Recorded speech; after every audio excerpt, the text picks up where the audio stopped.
hi, everybody. I'd love to introduce Heidi Hanson from Oak Ridge National Laboratory, where she's been doing computational epidemiology and like tracing, well, various kinds of public health records and disease propagation, all that kind of stuff. Welcome, Heidi. Thank you. As Greg mentioned, I'm Heidi Hanson. I am the group lead of biostatistics and biomedical informatics at Oak Ridge National Laboratory. And I'm going to walk you through some of our projects that we're working on to look at disease detection at the speed of life. So how do we really get near real-time surveillance?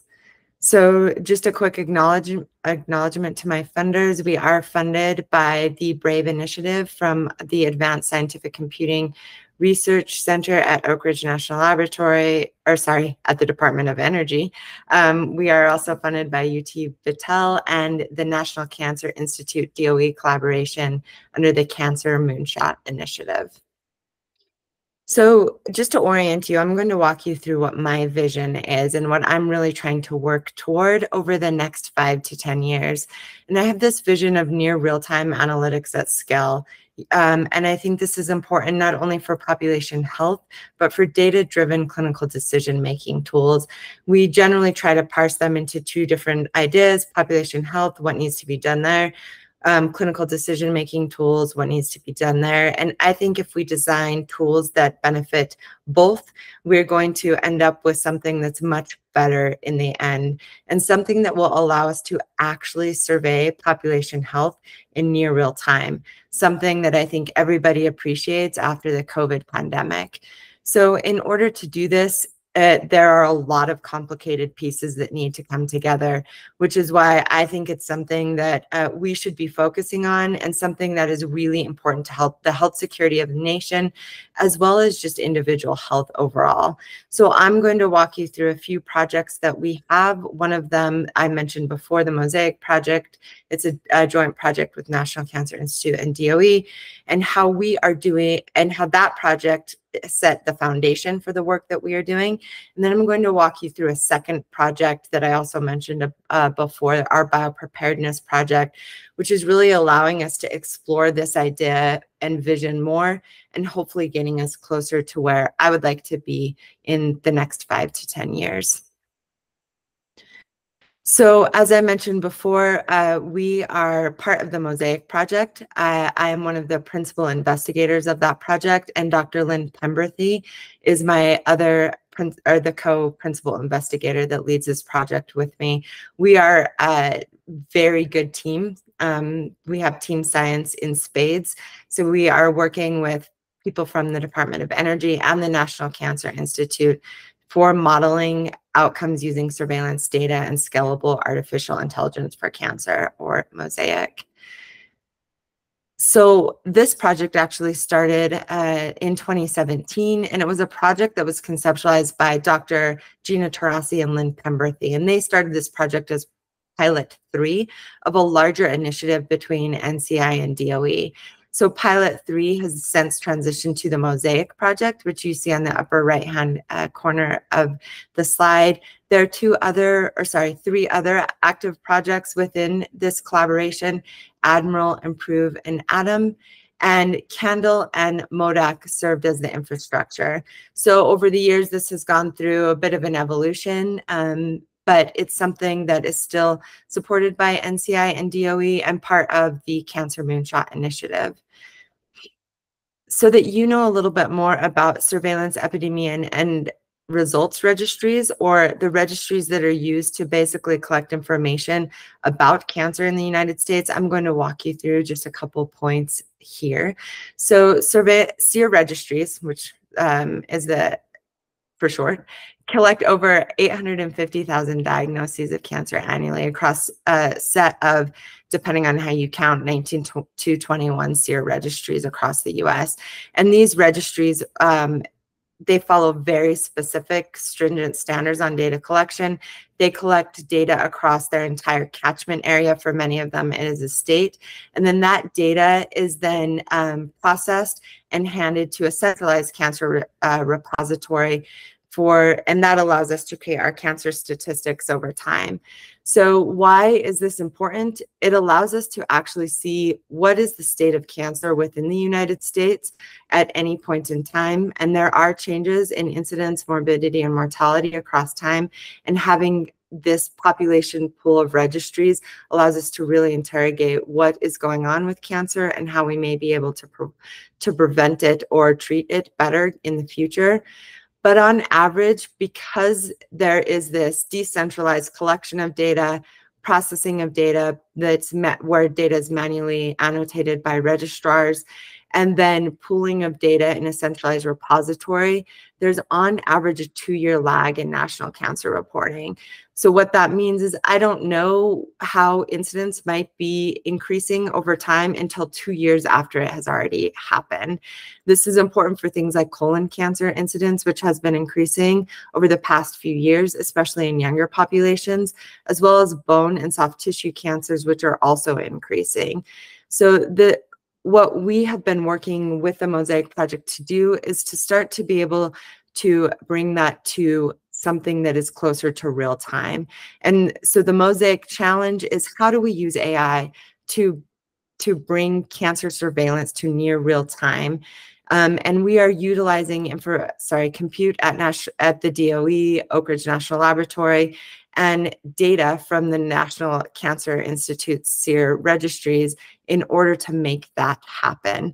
And it really requires both aspects to do this successfully.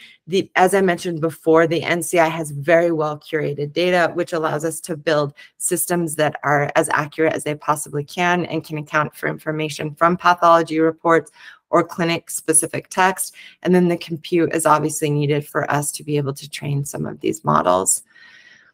So just a little bit of a deeper dive into why there actually is a 2-year lag in cancer reporting.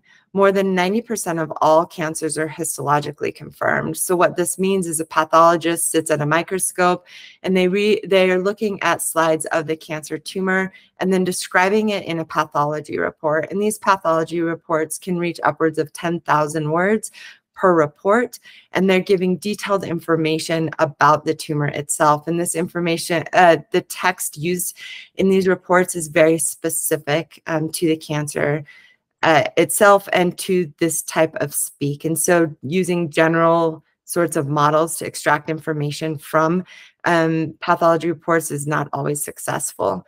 So what a registrar does, someone who's trained to actually extract information from the pathology reports, is what they do is they read the information from the pathology report, they abstract a subset of that information that is relevant to the NACER cancer standards, and then they further code this information into a set of standardized coding standards. So ICD-10 codes or NACER standards are used at all SEER registries, and they're coding information like site, subsite, histology, laterality, and behavior.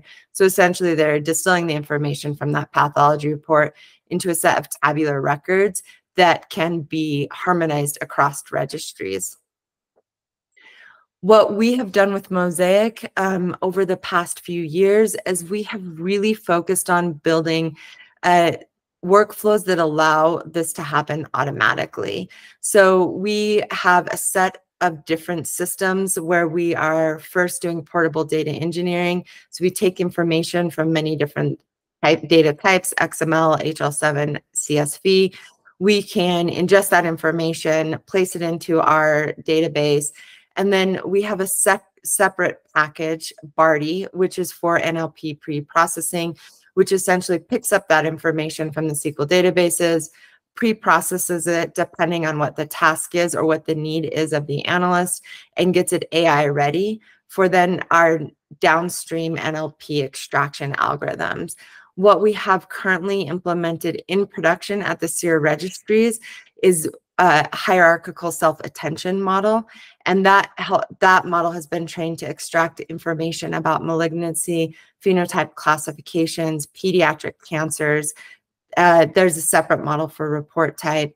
And then we are also looking into extracting information on biomarkers, recurrence, and metastasis. And I'll talk a little bit about some of these tasks in a minute. The production level algorithm, so what is deployed in the SEER registries right now is the multitask Hanson and CNN it's the multitask Hanson models. They also have the option to use the CNN. What we are currently working on in research and development is further expansion of these models. So we do have a transformer model that I'll talk about that we just published on. We are also working on a couple of other models, as I'll walk you through some of those as well. And I'd be happy to answer more questions about them when we reach that point.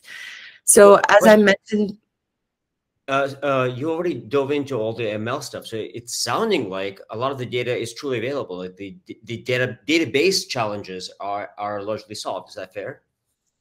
It is for the SEER pathology data. So essentially what we are getting is, and I didn't jump into what the data look like, but we have information from the SEER registries. We get them consistently from 6 SEER registries. So we have data use agreements with them. They pass us that data. So we take it from the centralized repository. And then Barty allows us to clean it. So it's free text. It's a bit of a mess. And so we do have some cleaning rules that we implement before we tokenize. But the data we currently use is sitting in a centralized registry, or it's extracted from a centralized registry. It's sitting on our compute servers at Oak Ridge. And right now we're at about, I think it's somewhere near 6 million pathology reports.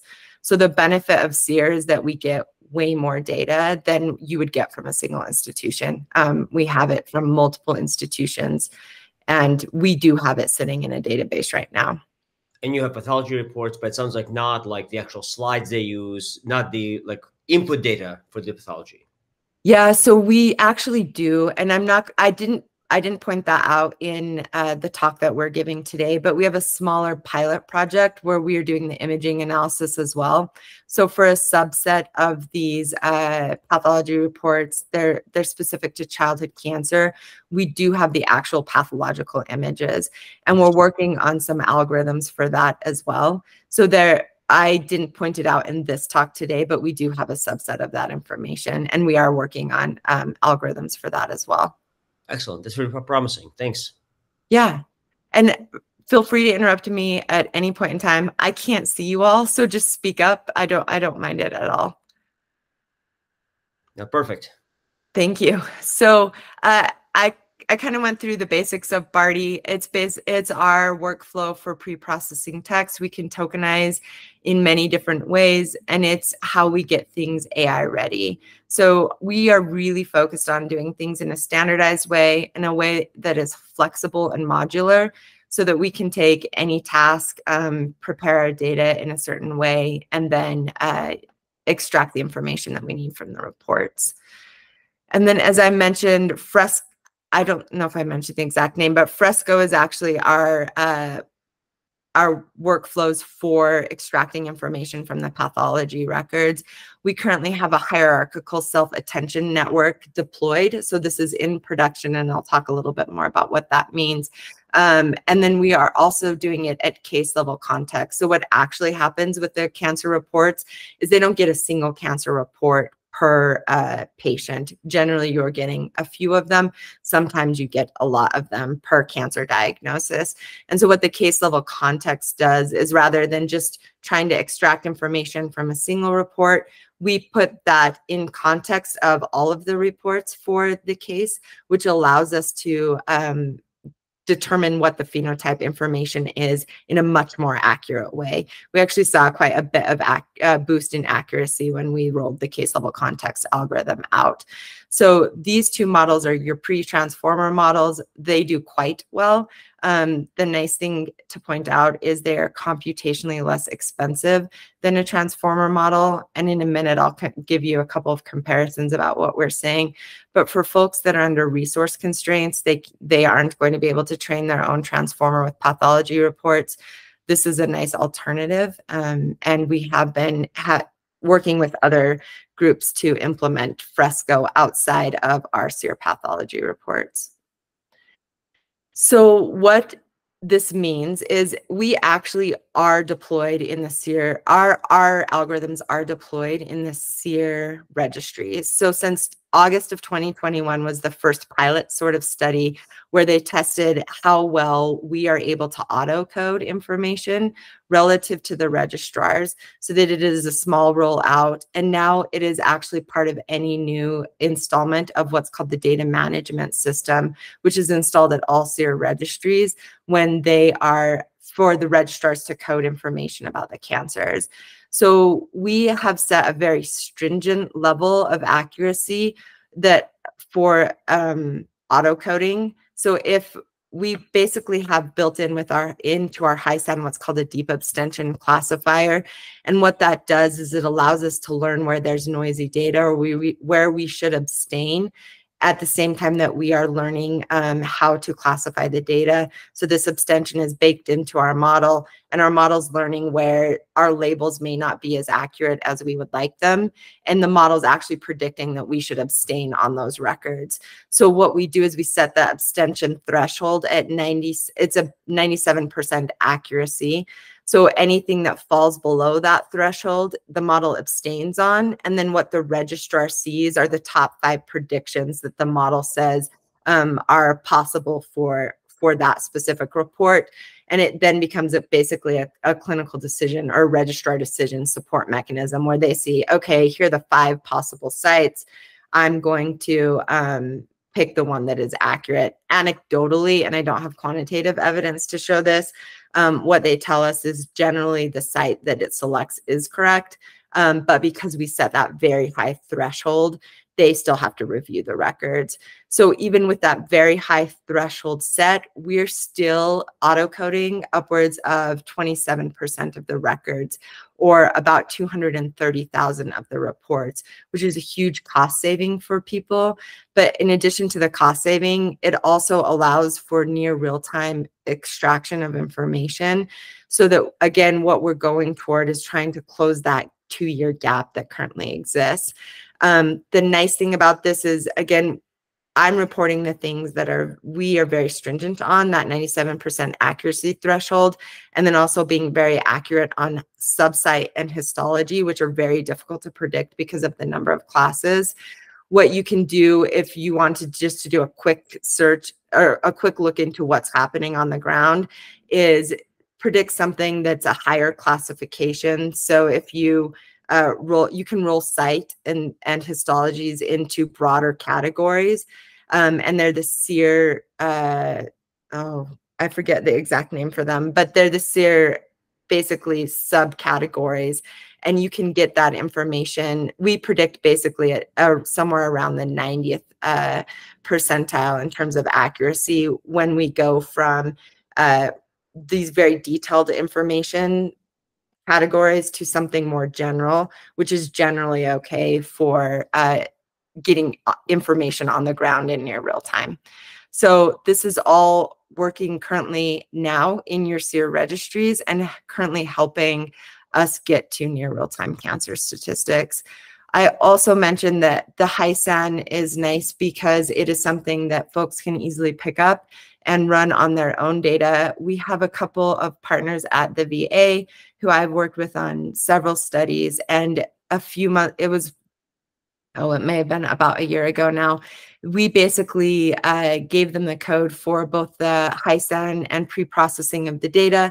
They implemented that using VA registry data to extract information about cancers in the VA registry, which is something that is also very hard to do. And folks at the VA struggle with extracting this information quickly.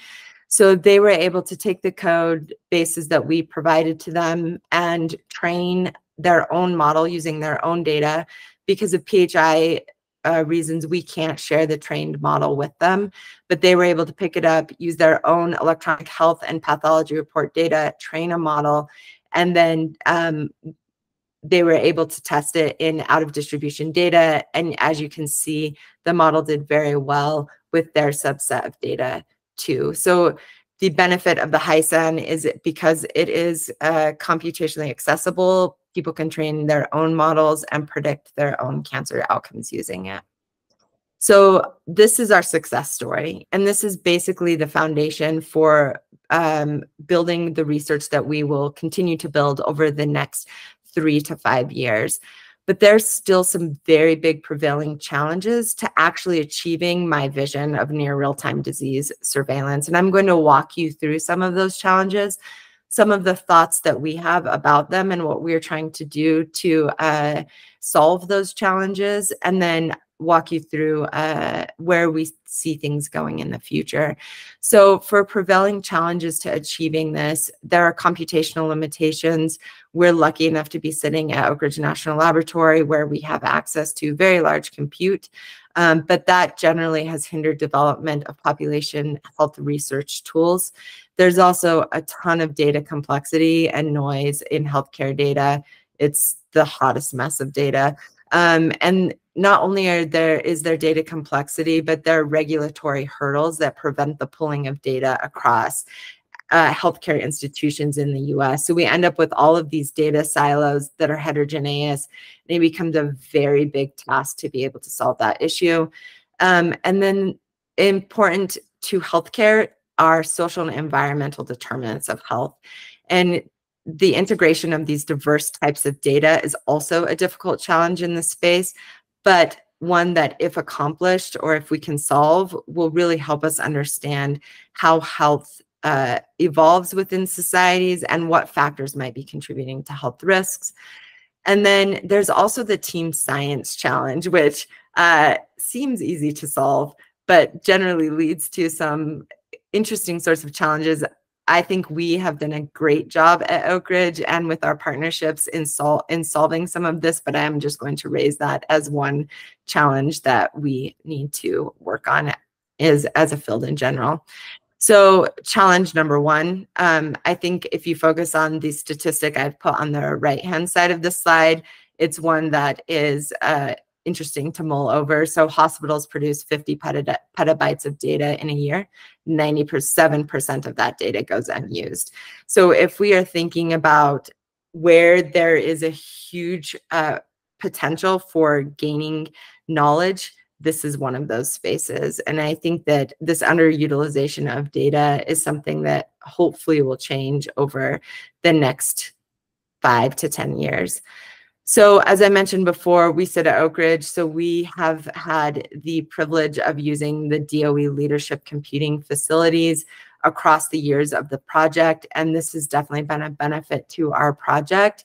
One of the biggest benefits is the Citadel framework, which basically allows us to handle PHI or sensitive data on these large compute facilities like Frontier or Summit. Without Citadel, we wouldn't be able to utilize the large compute facilities. So Citadel basically allows us to be HIPAA compliant and handle sensitive data without worrying about data leakages or any sort of issues where we may not handle that data appropriately.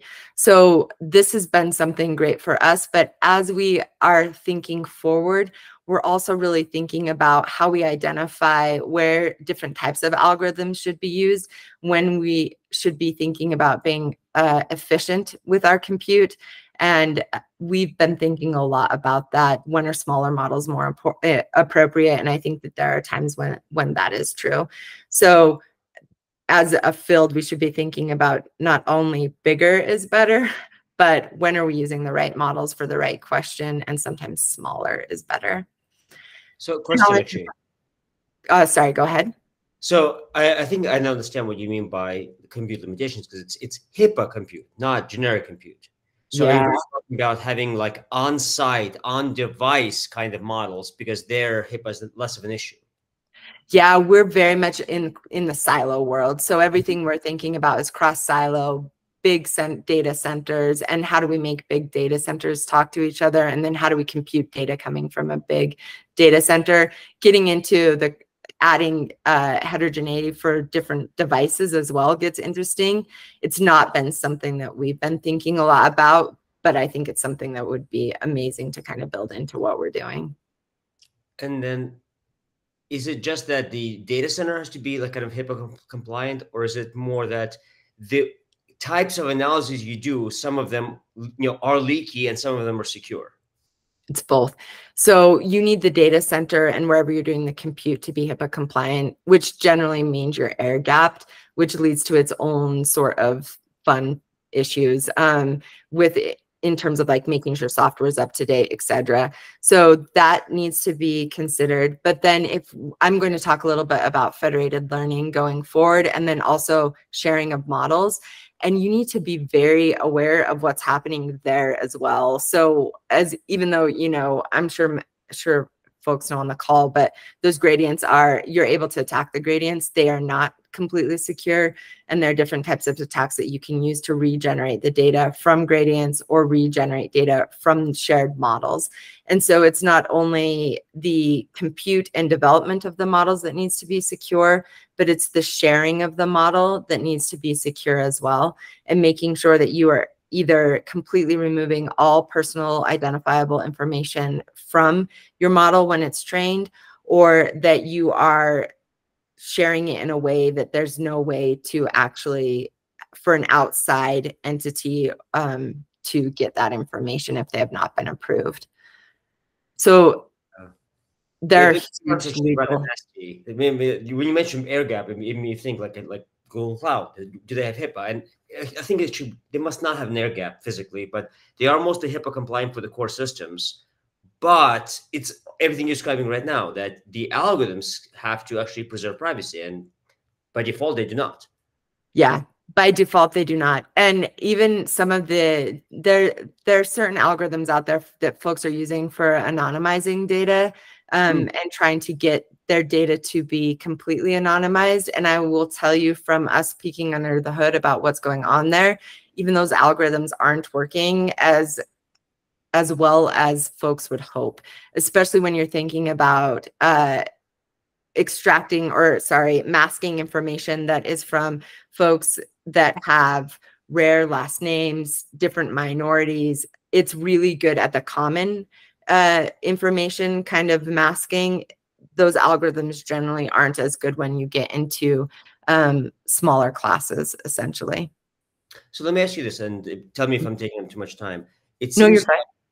A lot of causal inference algorithms, a lot of what they do is undo the bias associated with rare populations and say that, I have a few samples of a rare population and kind of resample it to kind of get a general distribution. Can they be useful for kind of washing out the rare, unusual people because they kind of undo such biases? I think that's that's a very interesting comment, and one that I've been looking into a little bit. So I do think that if you're thinking about what folks have been doing in sort of like propensity matching world and how they're identifying things like that, I do think that there are ways for getting data sets that are I do think, I'll stay short, but I do think that there are ways you can start to be able to utilize what happens in the causal inference world to get to better privacy in what we're doing with our data as well. Where I think I think there's a lot of work to be done in that space, though. And it depends on the data that you're using. Right. All right. Thank you. Yeah. So challenge number 2 is the data complexity, and there is heterogeneity in spades in EHR data. So if we're really thinking about, I want to do population surveillance at scale, population scale, that means I have to tap into hospital data across the US, which means I'm tapping into data coming from many different systems. That data is stored differently. The names of the fields are different, and it leads to a large headache when you're thinking about how you're actually going to combine this information. So on the right-hand side, you just see a figure published by Business Insider that walks you through the different health systems in the US. So you can imagine that leads to lots of heterogeneity in what we can pull out of those systems. But not only is there heterogeneity in the way that the data are stored, there is heterogeneity in the quality of the data. We have different types of data that we're thinking about. So imaging, biomarkers, structured data, unstructured data. And then it's basically a very large problem, one that doesn't seem as difficult as it might be unless you have spent a lot of time with your head in health data, and then you know that it's a nightmare. So one of the things that folks decided or have come up with to kind of solve this problem is common data models. And so what happens now is there's several different common data models out there, and I've listed them on the bottom. For cancer, we use the North American Association of Central Cancer Registries data standards. So basically the idea is that in order to be able to harmonize all of this data, you code it to a common data model, and then the data can talk to each other once it gets into that state. So what it really takes is a lot of time coding and creating ETL workflows that allow you to get data from where it sits in like an Epic Cerner sort of place to a common data model. And then, as with all things science, everyone wants to create the next best thing. And so there are many different types of common data models. I've listed 4 common ones. So even to get the data to talk to each other outside of, we just have it in a common data model, you have to get the common data models to talk to each other. So there's transformations that go into making that happen. And once you make that happen, then you can finally have this harmonized data set that you can make work. So what we see as a benefit in what we are doing is that at least with unstructured data, and hopefully with structured data and other data modalities as well, we can get to this place where we're actually utilizing the different algorithms that we're developing to do the transition into the common data model. So if you think about what we've done for the SEER registries, that's actually what we have done with the unstructured text data, is we have a model that automatically extracts information from the EHR and gets it into this common data model that can then be used for national level surveillance. And so outside of the HISAN model that we already have deployed, we have been working over the past few years on this Path Big Bird model. We started this before all the ChatGPT fun. So before, when we talked about this, folks didn't quite know what we were talking about, and now we're part of all of the excitement. So we just published this paper earlier, I believe it was last week it came out. This work was led by one of our scientists, Mayanka Chandrasekhar, and she was able to create a Path Big Bird model. It's a BERT-based model where we are taking all of those pathology reports that I talked about before. We just use a subset for this analysis. We developed our own trained from scratch Path Big Bird model, and then we compared it to clinical Big Bird and then to our HISAN, which is our production level model.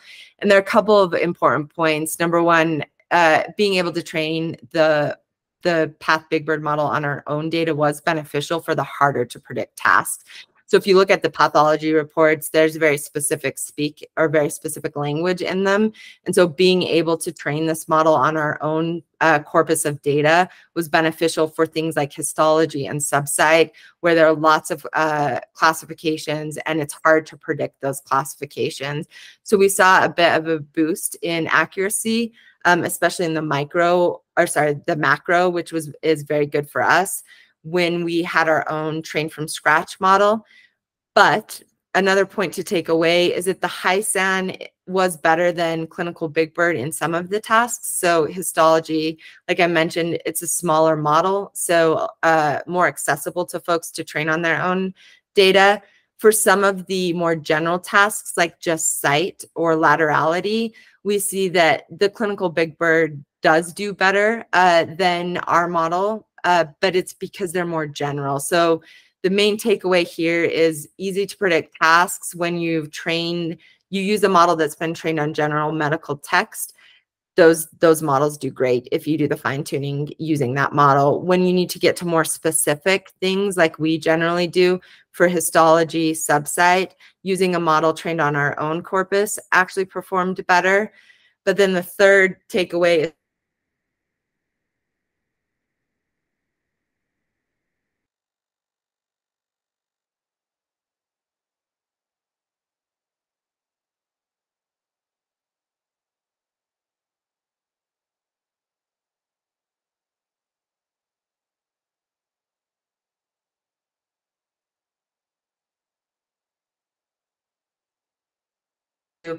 is incorporate information from longitudinal data. So we are able to incorporate information from time at diagnosis, and then also information from different pathology reports rolling in about that patient over time. So to identify when a cancer is recurring or has metastasized 6 months after that time of diagnosis. So we are building multimodal ensembles for identifying recurrent and metastatic disease, where we are utilizing we're actually testing different ways of doing the data fusion and what actually works best. We've come up with an ensemble model that's working quite well for recurrence. Interestingly enough, incorporating the tabular data doesn't help us with the metastasis task, but that's a side note. Just thinking about different models work differently for different questions. But the one thing that I do think is interesting is recurrence is historically a hard task to predict. It's something that's not collected by the cancer registries systematically. So there is no population level resource for recurrent disease. We were able to partner with the registries to collect information on about 60,000 cancer patients to train these models. And what we find is that because this is a hard task to predict, there's a lot of information in these pathology reports. And it's hard to identify whether or not it's a recurrent cancer or the path reports are talking about the initial diagnosis. We find that there's quite a bit of difference in just an off-the-shelf clinical transformer that's been pre-trained and then fine-tuned for our task, where the accuracy on that model is 53%. When we compare that to our multimodal ensemble, where we're including information from time at diagnosis, and we are training a high-sound model on the NLP to extract information to then push in downstream prediction for recurrence, we find that we have a higher accuracy relative to what you get with that clinical long former. So clinical transformers are great. They're not always the solution. Thinking more broadly than that is important in this space. So question about the base model you use. So now we have like GPT-4, Gemini and whatnot. Every year something fancier comes out that you can fine tune. To what extent is that a usable platform to just keep fine tuning with the latest generic model? You know, I don't have a definitive answer for you. I will tell you that we've been playing. Things are coming out so quickly that we're trying to play around with these different models. One just came out last week, and it is the clinical Mistral or something. I might be butchering that. That we started to play around with a little bit. We see different models are performing differently, and how we're keeping up with that is just testing them as they go. I will still say that for the models that we have compared, for certain tasks, especially the harder to predict ones or the ones that are specific to maybe the language in the pathology reports, we're still doing better when we are training on our own corpus of data and then predicting, as opposed to just fine tuning with that data set. Again, it's hard for me to speak definitively just because things are happening so quickly. Who knows? I might change my answer in 2 months. Okay, and maybe one, in terms of monitoring, have you or anybody else tried looking at like social media postings, like completely different data sets, like, oh my God, my cancer has recurred, post? You'll get at least some trends from that. We have not. I do think that we have interest in looking at some of those postings for our work on biopreparedness. We also have different data limitations than other folks because we're sitting in a DOE lab. So some data sets we can bring in, some data sets we can't. We definitely have interest in that in terms of biopreparedness. We have not incorporated that information in what we're doing on the health side of things. But I do think it's a very interesting idea. Okay, interesting. Thank you. Yep. Challenge number 3, we talked a little bit about before. There are huge regulatory hurdles that prevent pulling data across healthcare institutions. So in the past, the solution has been very much like a SEER registry, where the idea is we set up a centralized registry, everybody passes the data to us, and then that's how we actually monitor the health of a nation. That is difficult because in order to have those centralized registries, many different legal teams are involved. You have data use agreements. You're making sure that the data are managed appropriately. And all of this, of course, should be done. But it makes it so if I want to spin up something new, it's very, very hard. So in the time of COVID, it was very hard to be able to get hospitals to share data because it's unrealistic for me to be able to do that in a short period of time. And so in order to solve that problem, or sorry, to motivate why we need to do that outside of what I've just done, when we are utilizing data from a single institution to create our models, it is highly likely that those models are biased. And that happens for many different reasons. Number one, the underlying health conditions in our populations are not randomly distributed across the US. So that little red box is where mimic data comes from, and a lot of people use mimic data for benchmarking. That represents a very small percentage of our population and is not going to capture what's really exists outside of that small catchment area. It's also important for rare diseases. So if you think about childhood cancers or other rare diseases, you cannot get a big enough N to do anything with a single institution. And in fact, you may not even be able to get a big enough N to do anything within a single within the United States. You may have to go and incorporate information from international centers as well to really get enough information to confidently train a model. And so that solutions that allow us to do that are actually very critical to where we're going within the health space. And then also, if we're going to understand how a disease is rolling out in a pandemic situation, we will want to be able to have access to all centers to be able to look at what's going on. And so that is a reason that we may want to have infrastructure to connect data, but not necessarily pull it into a centralized repository. So what we have been working on as part of the Mosaic project is federated learning and privacy preserving federated learning. And one of the very nice benefits that we have is we have real world data.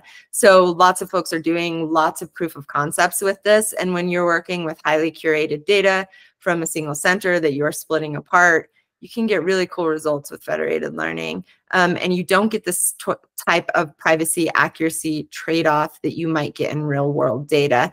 So if you think about what's happening with federated learning, I want to ensure that there's privacy. I want privacy assurances. In order to do that, I basically am going to have to add some sort of noise to my data so that it's less likely that I can identify a single individual. So naturally, there's going to be a privacy accuracy trade-off here. I can't have both. In order to have completely private data, I'm not going to be able to have any accuracy. If I want completely accurate data, I have to give on a lot of privacy.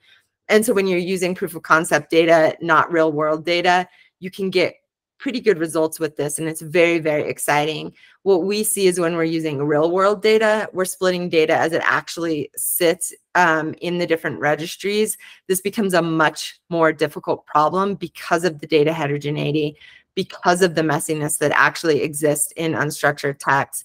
And so we have been working as a project to be able to solve some of these issues. So again, it's different than your cross-device. We're sitting in a cross-silo world where it's lots of data in a single institution, and how do we pull that and maintain privacy? Right now, we're working in horizontal federated learning. I would love to get to vertical federated learning in the near future. I think that's probably a 5-year kind of goal, though.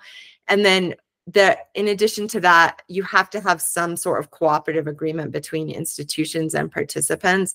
And I think that there are some ways that we can kind of leverage behavioral economics to do that. I'm not going to talk in detail about that right now because we're getting a little bit short on time. But I do think this is one area that is extremely exciting and necessary for us to get to actually getting to near real-time surveillance. I'll talk about how we're doing that within the Brave project. So we have been working on this with Mosaic. We're also extending that work into Brave, and I'll talk in a little bit more detail about some of those ideas in just a minute. Challenge number 4 is the integration of diverse types of social and environmental determinants of health. So I think it's no longer a secret that we did not solve all of health as soon as we were able to know the genome. Genetic sorts of studies are great, but a lot of health is caused by social and environmental determinants as well. And this is just an example. I'm sure it's probably really hard to see, but this was a paper not published by our group that was published in JAMA that talks a little bit about the leading causes of death and the risk factors for those. And many of those risk factors are social and environmental determinants of health, like air pollution, tobacco use, alcohol and drug use, etc. So there's a really, if we want to identify health or we want to help people have healthier lifestyles and improve public health, we need to understand this. Here's just a couple of examples. I'm not going to go in depth again because we're a little bit short on time, but air pollution exposure affects spontaneous pregnancy loss. So increased NO2 and ozone and PM2.5 increase the risk for spontaneous pregnancy loss. So that's important to population health. Exposure to industrial air pollution is associated with decreased male fertility. Both of these studies are coming out of work that I did as part of the University of Utah with a large database where we were able to track individuals across time. So we didn't have only the information of the location of residence at the time of the event, but we had information about residents throughout their life course, which allows us to really take a more in-depth look into how these factors are affecting outcomes. As you can imagine for different types of environmental exposures, it's not just the acute exposure, but the chronic exposure or exposures, 10, 20 years prior to the actual disease diagnosis, which is the case in radon exposure and lung cancer. So key to doing this is not only the environmental data, but the residential history data. So excitingly enough, SEER has had over the past few years a program that has been working on linking LexisNexis residential history data to all of their cancer diagnoses. Right now, 11 SEER registries have participated in this, which gives us 3.2 million individuals that have been diagnosed from 2005 to 2022. And we have their residential history back to 1995. And as I mentioned before, this is important because it's not only acute exposures that affect our health outcomes, especially in the case of cancer, but it's these longitudinal exposures.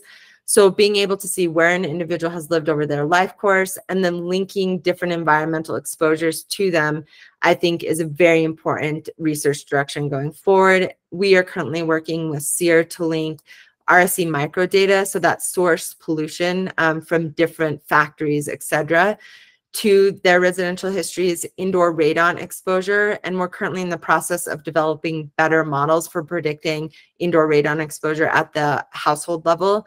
And then air pollution data to residential history as well. So this is something that just started this year. We're very excited to be able to move it forward.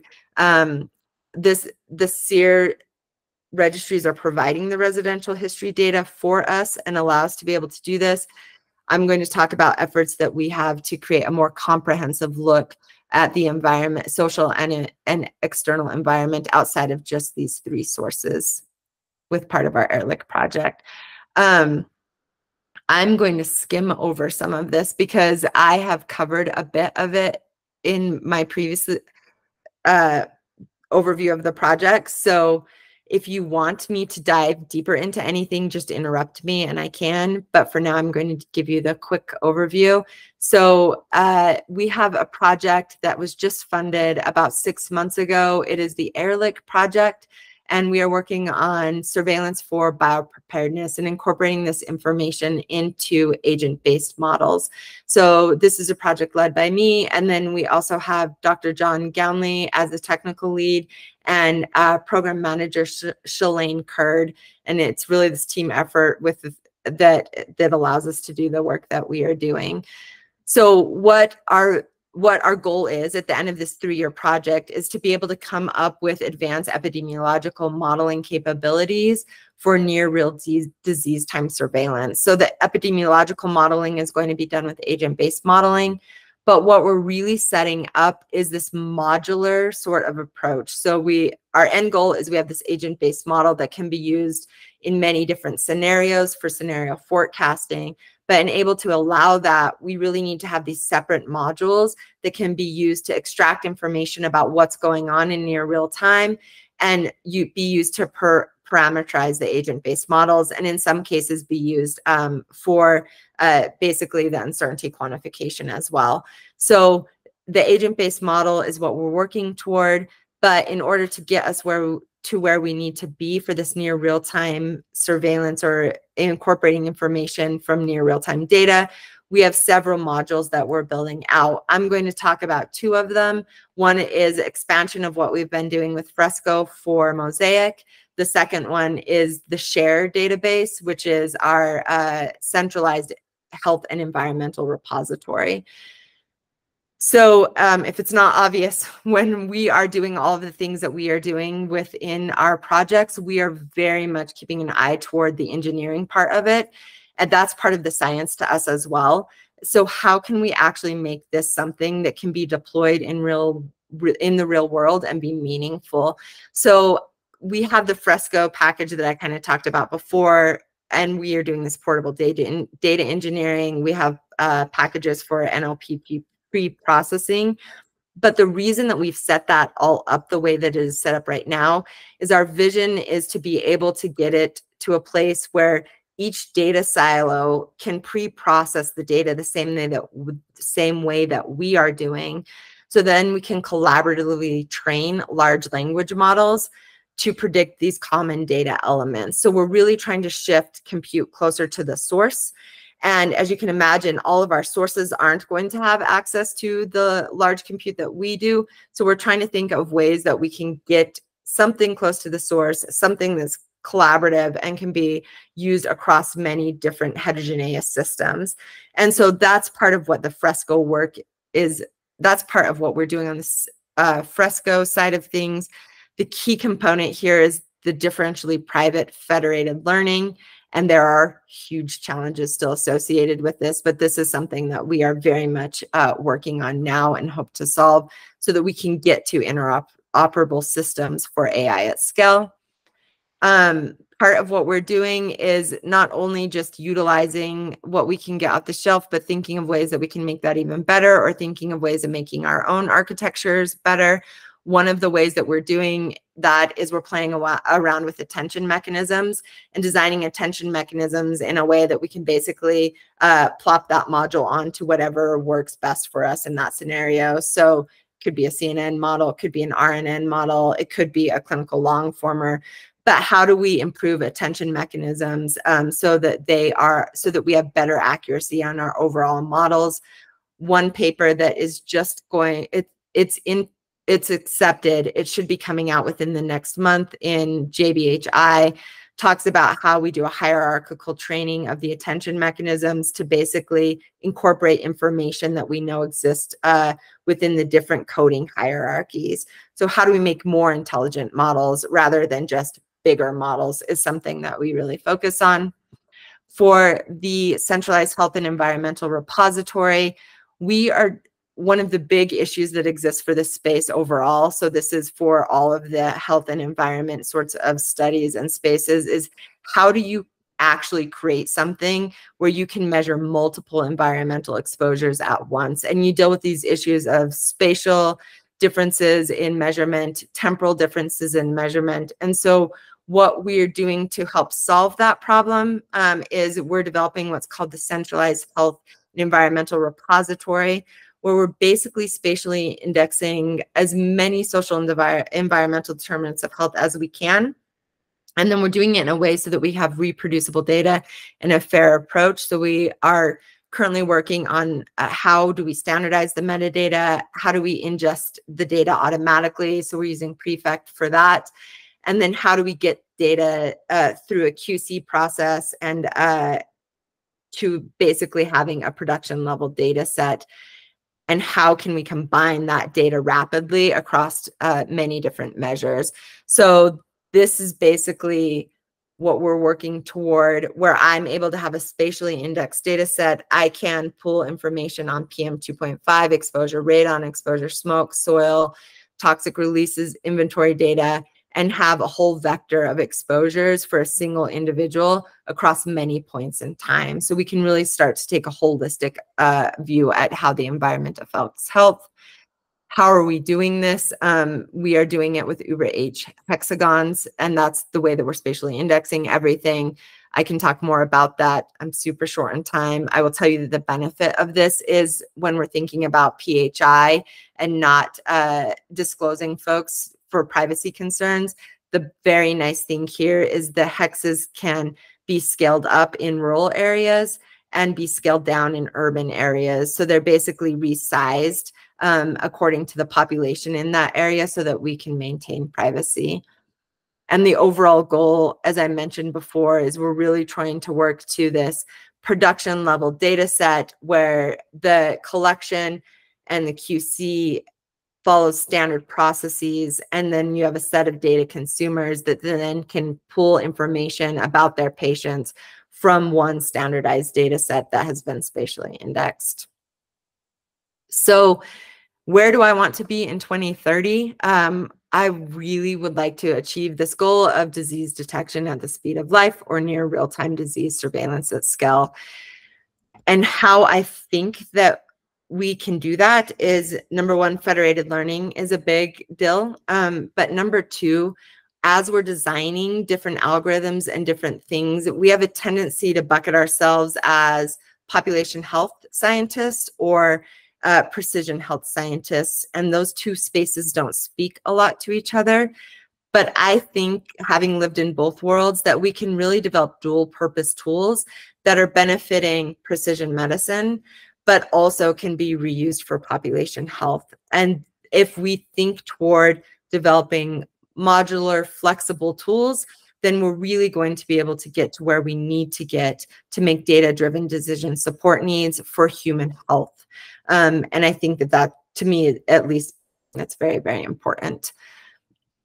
So that leads me to challenge number 5, which I didn't talk a lot about, which is team science. And this is probably my favorite XKCD comment because I see it all the time. And it's not just physicists, which is the origin of this comment. It's all of us sitting in our own specific disciplines. And what generally comes out of this as a computational scientist is talking to a biostatistician, or a biomedical informaticist is talking to a biostatistician, they seem to distill their problem that they have been working with into something quite simple.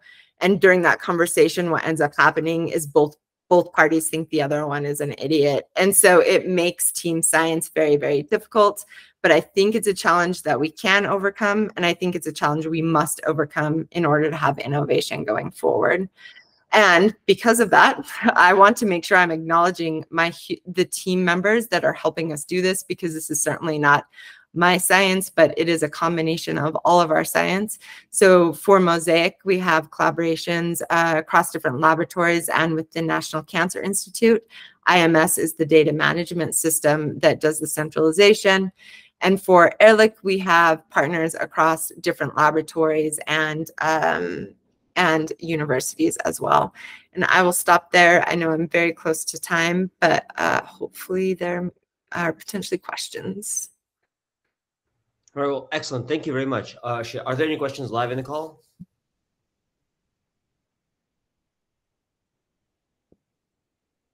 All right, so then, yeah, this was fascinating. And I guess in terms of collaboration, so I saw a lot of collaborations with industry, with academia, national labs, but then in terms of industry, are there ways of you collaborating, like insurance companies or like more computational kind of organizations that have non-medical data might be relevant?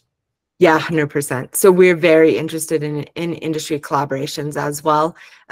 Some of what you see is just a structure of the calls that were coming out, but we partner with industry in certain contexts too, and are extremely interested in continuing those collaborations or developing those collaborations.